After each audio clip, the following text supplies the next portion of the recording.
Bonjour et bienvenue dans le journal des correspondants. Nos destinations aujourd'hui, le Cameroun, la Centrafrique, le Burundi et le Burkina Faso. Nous ouvrons par la Centrafrique où le Premier ministre Félix Mouloua, un an après sa prise de fonction, est allé présenter au président Faustin Archange Touadéra le bilan de son gouvernement. Suivez le compte rendu de notre correspondant Roland Jean-Paul Chibenda.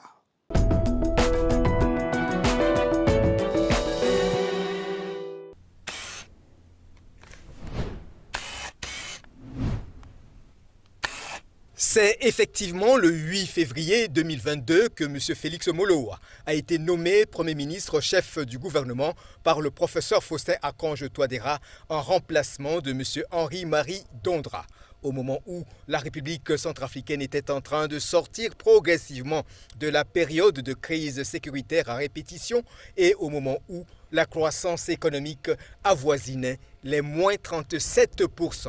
Un véritable challenge auquel il fallait trouver des solutions. C'est une récession excessive. Grâce à Dieu, avec la contribution, la résilience du peuple centrafricain, la contribution de nos partenaires, nous avions à un moment donné revenu avec la croissance. À ne pas surtout perdre de vue, entre autres, la suspension des appuis budgétaires par certains partenaires au développement. C'est à ce moment que le choix a été porté sur moi. Au moment où notre pays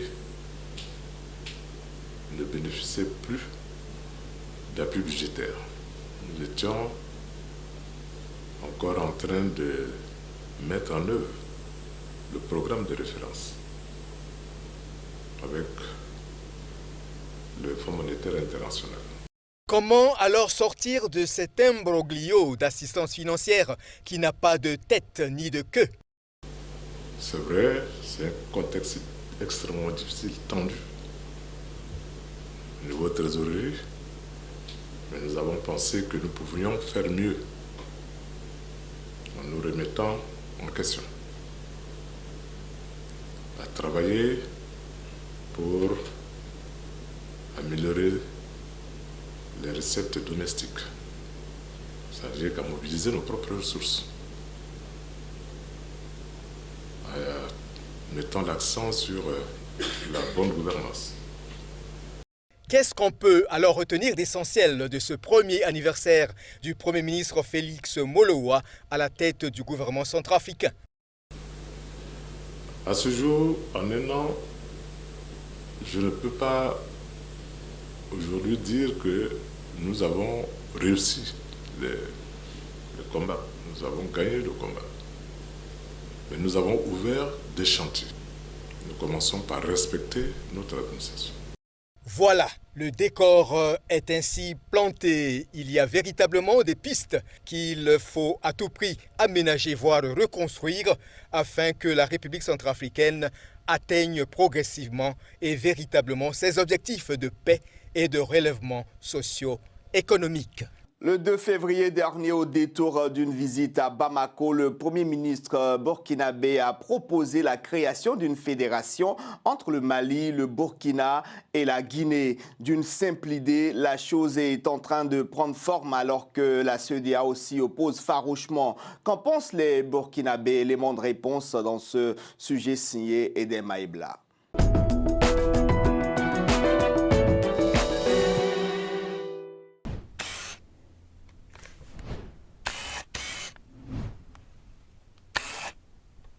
Le Premier ministre burkinabé, Apolline Joachim Kelem de Tambela, a visité son homologue malien Choquel Kokala Maïga à Bamako le 31 janvier 2023.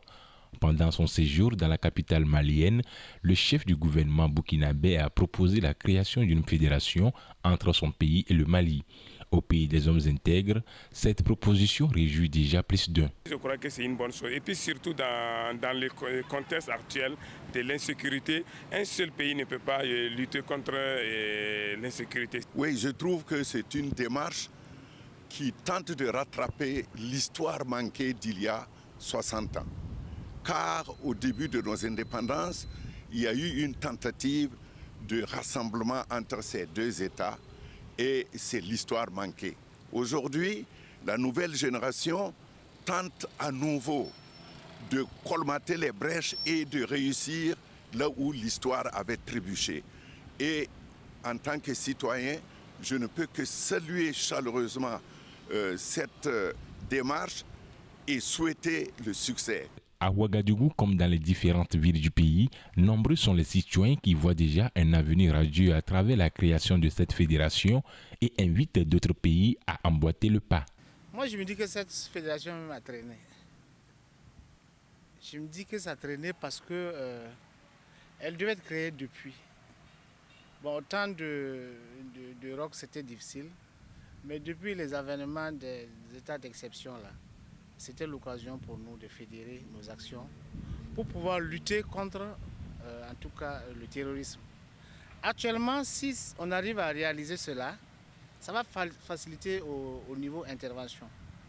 Par exemple, si on a des djihadistes ou bien des terroristes à quelque part entre les deux frontières, on n'aura plus besoin de passer par un certain protocolage pour pouvoir intervenir. Et si possible, s'ils peuvent même mener des opérations conjointes pour pouvoir lutter efficacement contre le terrorisme. Si une personne est mieux, deux encore c'est plus mieux. Et donc je pense que vraiment s'ils fédèrent ensemble, je pense que le terrorisme pourra peut-être avoir un coup. Pourquoi? Parce qu'ils ne pourront plus fuir. Par exemple aujourd'hui, parce que vous voyez que même si notre armée les attaque à partir de chez nous, ils vont fuir rentrer au Mali.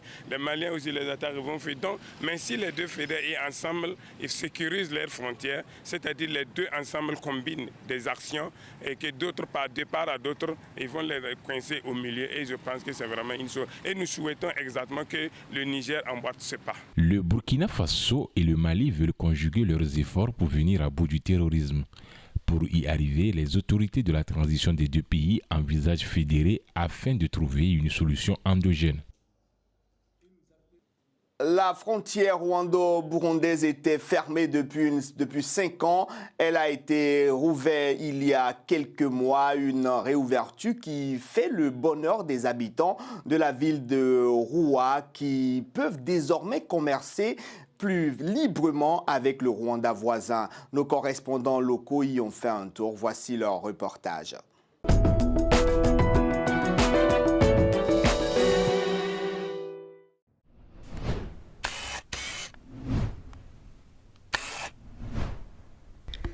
Plus de 5 ans venaient de s'écouler, sans circulation, sans commerce, sur la frontière d'Oruwa entre le Burundi et le Rwanda. Nous sommes à l'ouest du pays, en province de Cibitoke. Des véhicules traversent la frontière. On y trouve des vendeuses de fruits, du maïs grillé, des jeunes hommes qui présentent des brochettes aux passants, etc. L'endroit redevient vivable, ranimé, ce qui a redonné le moral aux habitants de cette localité.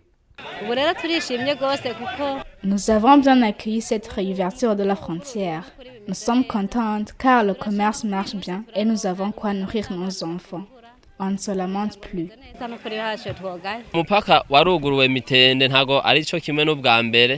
Ça va mieux avec la réouverture de la frontière, car avant, le lieu était désert, pas d'échanges commerciaux. Aujourd'hui, nous avons des clients.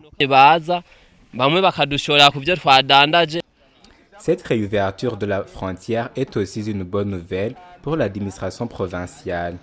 Karem Mizoza, gouverneur de Cibitoke, indique qu'en plus de l'amélioration des relations amicales, cette décision est très bénéfique au point de vue économique.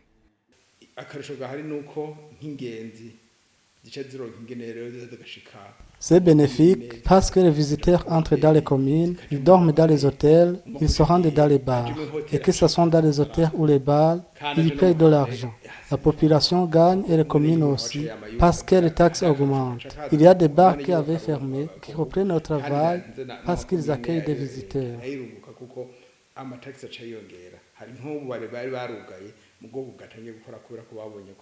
Les relations entre le Burundi et le Rwanda s'étaient détériorées en 2015 suite à la crise politico-sécuritaire née des contestations contre le troisième mandat du feu président Pierre Nkurunziza, jugé illégal par l'opposition, la société civile et une partie de son propre camp. Ce qui avait abouti à la fermeture des frontières, le Burundi accusant le Rwanda d'héberger les auteurs du coup d'État manqué du 13 mai 2015. Et d'après les données officielles, en 2014, le Rwanda occupait la 19e position en ce qui est des importations du Burundi avec une valeur de plus de 6 millions de dollars américains, tandis que la valeur des exportations vers le Rwanda s'élevait à plus de 3 millions de dollars américains. Au Cameroun, l'école Marie-Claire Noah, établissement fondé par la mère du célèbre ex-champion de Roland-Garros et musicien Yannick Noah, fête ses 50 ans. Situé en plein cœur du village Noah, localité d'origine de la star franco-camerounaise, ce complexe scolaire est l'une des rares écoles qui met l'accent sur la prévention de l'environnement. Chimène Baleba, Pierre Pafendongo et Cyril Nguidjoy.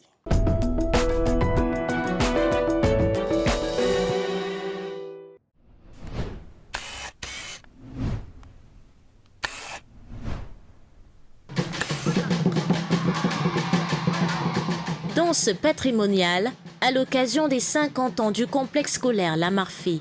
Véritable retour aux sources pour le joueur de tennis et artiste musicien Yannick Noah, d'origine camerounaise. Cette école doit son existence à sa femelle Marie-Claire Noah. Et l'école qui est passée d'un établissement pour 12 élèves de jardin d'enfants aujourd'hui jusqu'au CM2. On a rajouté 8 classes. On a fait 2 bureaux, on a rajouté un étage, on a aussi fait une cantine que les enfants puissent manger sur place. Et voilà ce qu'on a fait jusqu'à présent.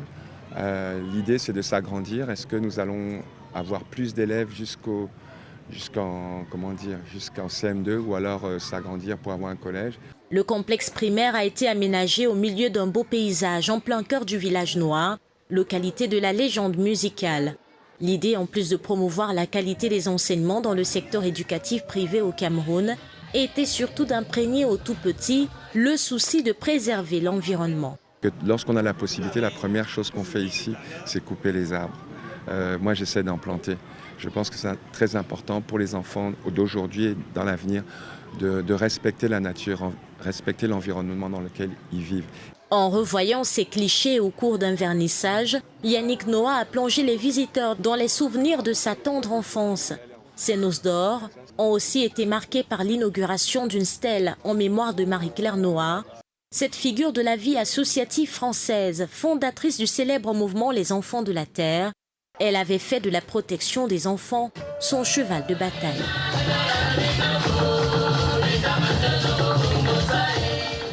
Fin de ce journal des correspondants, bien heureux de vous l'avoir présenté. Prenez surtout soin de vous et rendez-vous la semaine prochaine pour un nouveau numéro. Au revoir.